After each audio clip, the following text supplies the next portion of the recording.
Assalamualaikum warahmatullahi wabarakatuh. Alhamdulillahilladzi rasulahu bil huda wa dinil haq liyusira ala dini kullihi wa kafa billahi syahida. Asyhadu an la ilaha illallah wa asyhadu anna Muhammadar Rasulullah sallallahu alaihi wasallam. Amma ba'du. Yang saya hormati Ibu dosen, yaitu Ibu Endang Wahyuningsih selaku pembimbing mata kuliah Bahasa Indonesia, serta teman-teman sekalian yang saya banggakan. Puji syukur, marilah kita panjatkan kehadiran Allah Subhanahu wa taala yang telah melimpahkan rahmat dan karunia-Nya kepada kita semua.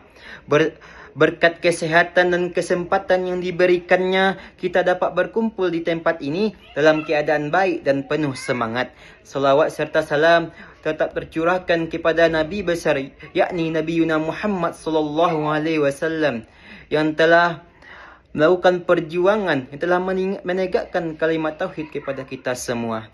Sebelum saya memulai, izinkan saya membacakan sebuah pantun. Pagi hari memetik delima, disimpan rapi dalam laci kaca. Jagalah diri dari dosa zina, agar hidup penuh berkah dan bahagia. Hadirin yang berbahagia, pada kesempatan kali ini saya akan membawakan pidato dengan tema bahayanya zina. Zina merupakan salah satu dosa yang sangat dibenci oleh Allah Subhanahu wa taala. Perbuatan ini bukan hanya merusak diri sendiri, tetapi juga menghancurkan moral keluarga, bahkan tatanan masyarakat. Zina adalah bentuk pelanggaran terhadap kehormatan dan kesucian yang seharusnya kita jaga. Karena itu, Allah dengan tegas melarang perbuatan zina dalam Al-Quran. Quran Surah Al-Isra ayat 32 yang berbunyi, A'udzu billahi minasyaitonir rajim. Bismillahirrahmanirrahim. Wala taqrabuz zina innahu kana fahisatan wa sa'a sabila. Yang artinya, dan janganlah kamu mendekati zina, sesungguhnya zina itu adalah perbuatan yang keji dan satu jalan yang buruk. Ayat ini menunjukkan bahwa Allah tidak hanya melarang zina, tapi juga mendekatinya. Artinya, segala hal yang menyerumuskan seseorang ke zina pun harus dijauhi.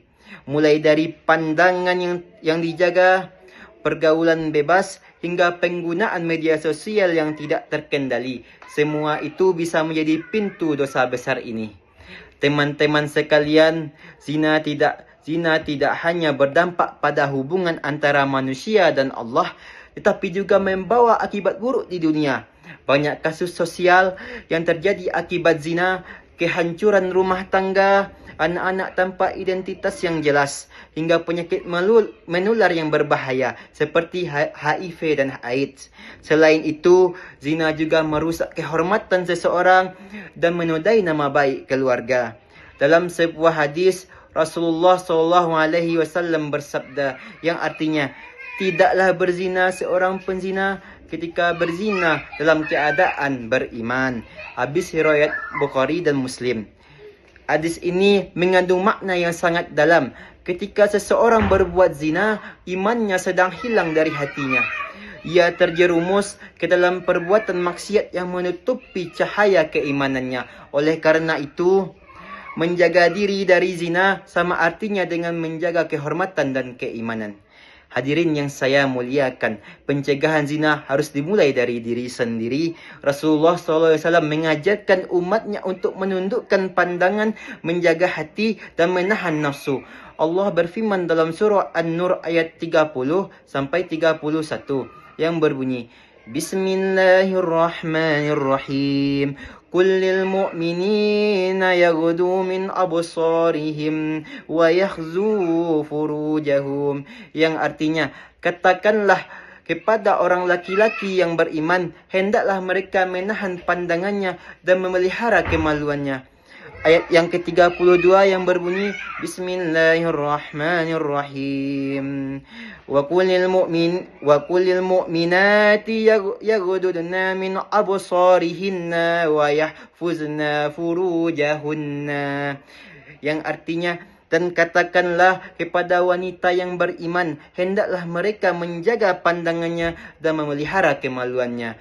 Ayat ini menunjukkan bahwa menjaga diri dari zina bukan hanya tanggungjawab satu pihak, tetapi kewajiban bagi laki-laki dan perempuan yang beriman.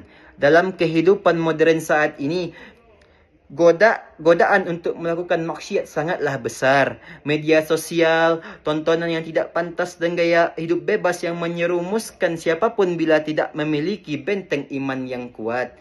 Maka dari itu kita perlu memperkuat keimanan dengan memperbanyak ibadah, memperdalam ilmu agama dan bergaul dengan teman-teman yang baik. Teman-teman sekalian, zina bukan hanya dosa di mata Allah, tetapi juga perbuatan yang meninggalkan luka mendalam di hati seseorang. Ia merusak kesucian, menodai cinta yang suci, dan menghancurkan masa depan. Karena itu, marilah kita menjaga diri, menjaga pandangan, serta menghindari pergaulan bebas yang membawa kita kepada jurang dosa. Ingatlah bahwa kehormatan adalah mahkota yang harus dijaga. Sekali ternoda sulit untuk kembali bersih seperti semula. Maka lebih baik mencegah daripada kita menyesal kemudian hari.